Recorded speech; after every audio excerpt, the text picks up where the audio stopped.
Hola, buenos días. Hoy nos encontramos en la parte, uno de los costados del edificio Carolino y nos encontramos el día de hoy para entrevistar a la doctora Deni del área de filosofía medieval.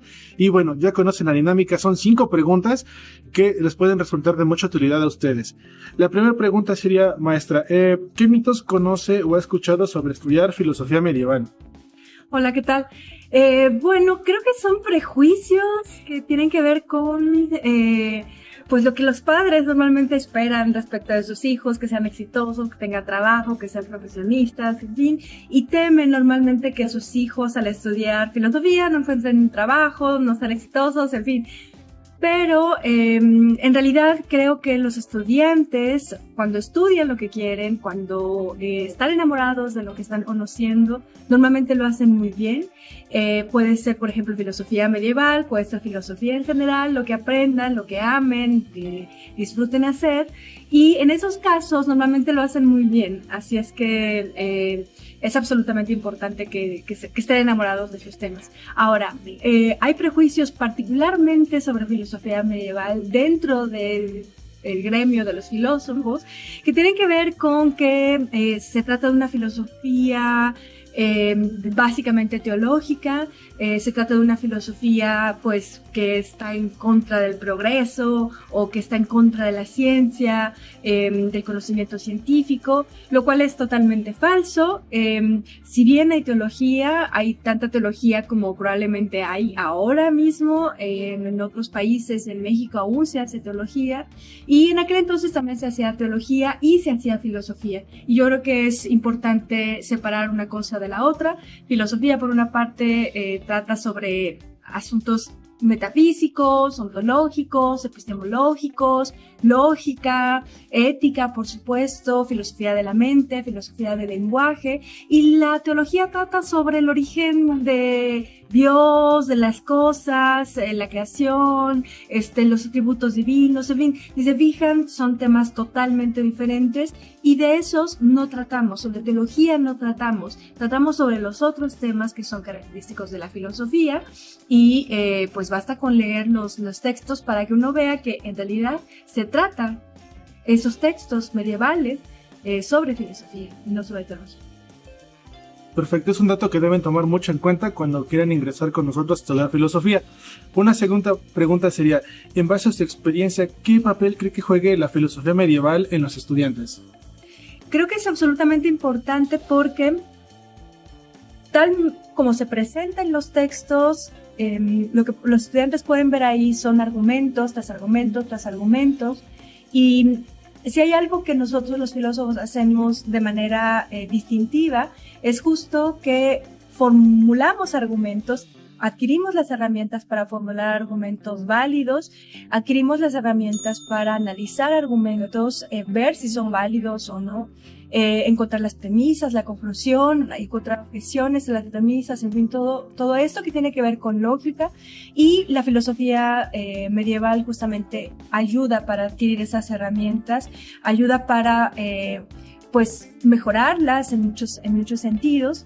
Y también creo que es muy útil porque, bueno, para empezar, uno puede echar atrás todos los prejuicios sobre ella cuando uno lee filosofía medieval, pero también uno puede adquirir la habilidad de encontrar las definiciones de los términos, ser mucho más riguroso en las definiciones de los términos, para conseguir desentrañar los temas, los objetos de los cuales trata la filosofía medieval y justamente descubrir que esos objetos no son diferentes de los que actualmente la filosofía contemporánea estudia. Entonces, creo que son varias habilidades absolutamente centrales en filosofía, es que uno puede obtener cuando uno lee filosofía medieval. Perfecto. Otra pregunta sería, para la gente que nos observa y quiera adentrarse a conocer este mundo, ¿qué autor o autora podría recomendarles para intentar a conocer un poco de filosofía medieval? Bueno, hay un autor que me encanta que es John Marenbot. Él es inglés, él está en Cambridge y tiene una serie de libros que tratan sobre filosofía medieval en general. Es decir, es una introducción a la filosofía medieval. Es una introducción de carácter, con lo que llamamos analítico, es decir, hace análisis lógico, hace análisis de los términos que se ocupan en filosofía medieval. Y entonces es un análisis muy pormenorizado y es absolutamente maravilloso porque no solamente tienes eso, sino también esto ligado con un discurso y una narrativa pues accesibles, en fin. Los libros estos los encuentras prácticamente en el internet si buscas John Marenbone, filosofía medieval en inglés. Y bueno, como ya sabemos, pues muchos textos se pueden ya traducir gracias a todas las herramientas que encontramos en internet también de traducción. Perfecto. Un dato que deben tener mucho en cuenta, aquellos que quieran entrar a leer este tipo de libros, hay que tomar nota de eso. Una pregunta interesante sería, ¿usted cómo podría definir a la filosofía medieval? La filosofía medieval creo que es una metodología, es una metodología que surge durante la escolástica, lo que llamamos escolástica, es decir, justo en el momento en el que las universidades surgen.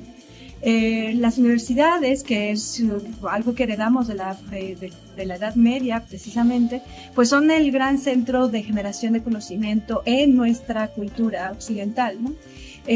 Surgen entonces en la Edad Media y una vez que surgen se empiezan a establecer algunos métodos para hacer investigación filosófica y en general investigación sobre filosofía natural, lo que nosotros llamaríamos ahora física, matemáticas, biología, ¿verdad? Y filosofía. Entonces hay una serie de metodologías que se expresan en los textos que se produjeron en ese momento y que no solamente se produjeron hasta el siglo XV, sino también en el siglo XVI y en el siglo XVII. Entonces en México, de hecho, encontramos mucha filosofía medieval, mucha filosofía escolástica.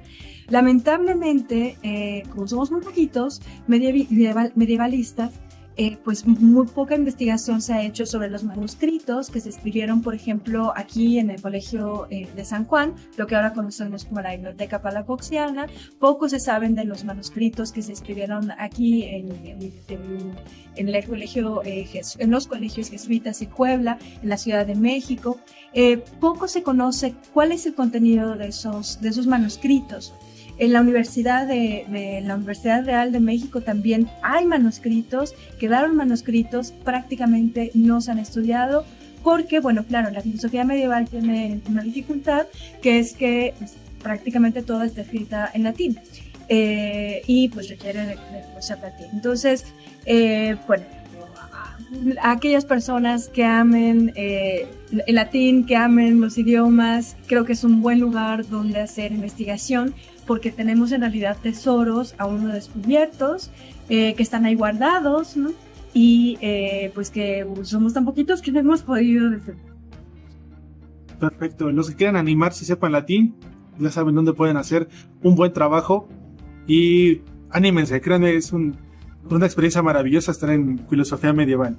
Una última pregunta sería, o más que no pregunta, sería ¿qué mensaje le puede mandar a la gente que ve estos videos, que en su mayoría a veces son estudiantes, para invitarlos a estudiar en el área de medieval, invitarlos más que nada a entrar a filosofía? Bueno, para invitarnos a entrar a filosofía, creo que basta decir que si aman leer, si aman descubrir cosas, si aman conectar un concepto con otro, con otras ideas, el lugar perfecto para justamente desarrollar esas habilidades, ese amor, es filosofía, sin lugar a dudas. Las personas que hacemos filosofía, pues no solamente somos capaces de analizar textos filosóficos, de entender los términos, sino también justamente porque desarrollamos habilidades de carácter lógico, pues también somos muy buenos para argumentar y también somos muy buenos para poner objeciones. Entonces prácticamente podemos trabajar en cualquier lugar donde sea absolutamente necesario pensamiento lógico y crítico. Por otra parte, también creo que a partir de eso podemos ser muy creativos, ¿no? Y muy creativas. Entonces, también cualquier lugar donde se necesite mucha creatividad, innovación, pues creo que los filósofos, las filósofas estamos pues aptos para participar en esos lugares, para trabajar en todos esos lugares. Si alguien está dudando todavía sobre en qué especializarse, en qué área de la filosofía especializarse, bueno, hay que saber que aquí en el colegio tenemos el área de historia y dentro de la historia pues claramente está filosofía medieval. En filosofía medieval, como les decía, pues hace falta saber latín. Digamos, el latín de la filosofía medieval no es tan difícil como el latín clásico. Hace falta, bueno, tener como el interés por qué se pensaba en ese momento y si se tiene interés por lo que se pensaba en la Nueva España en el siglo XVI o el siglo XVII en términos filosóficos, pues creo que ese es el lugar correcto, es decir, ir hacia la historia de la filosofía medieval para entender los textos que tenemos aquí en México. Y de hecho, es justo decir, México junto con Perú somos los únicos dos países en todo el continente que tienen tantos libros y tantos manuscritos que fueron parte de colegios y universidades novohispanas. Entonces, creo que es muy interesante y bueno, definitivamente la parte lógica es el centro de la investigación, del análisis, filosofía medieval. A quien le gusta la lógica, pues le gusta ciencias aplicadas donde tiene que caer la lógica y la historia.